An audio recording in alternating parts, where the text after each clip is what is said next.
But Mayor Adams' troubles do not end there. His pick to replace Police Commissioner Edward Caban is now also the subject of a raid on his home by the FBI. His homes. 1 week after Thomas Donlon stepped in to run the police department, federal agents turned their attention on him. Eyewitness News reporter Darla Miles with the latest from police headquarters in Lower Manhattan. Darla. Well, David, the optics of yet another investigation, federal raid involving a member of the Adams administration is certainly not what City Hall wanted this weekend. But this investigation actually has nothing to do with the current administration. It's about something that happened decades ago. Classified documents in the possession of Thomas Donlon for decades at the center of federal searches at 2 of his homes.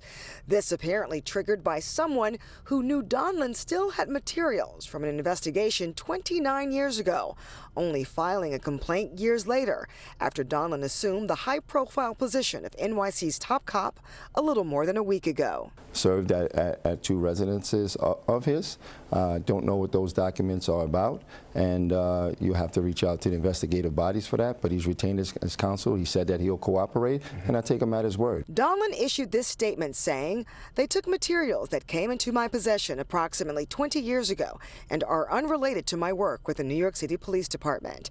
The federal search warrant executed Friday, framing his first 5 days on the job, including intense scrutiny of an officer-involved shooting at a Brooklyn subway station that left one bystander in critical condition. I'm shot.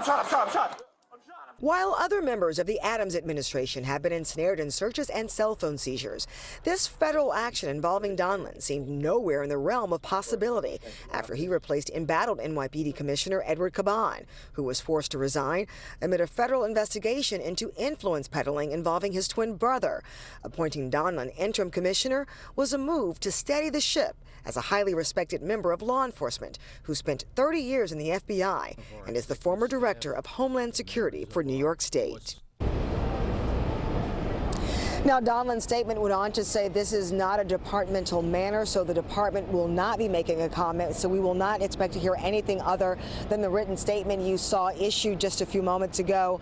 But in terms of the nature of those documents that have been retained by Donlon, at this point, there's no indication about what those investigative materials are, and there has been no word from the Southern District of New York's office. Reporting live in Lower Manhattan, Darla Miles, Channel 7 Eyewitness News.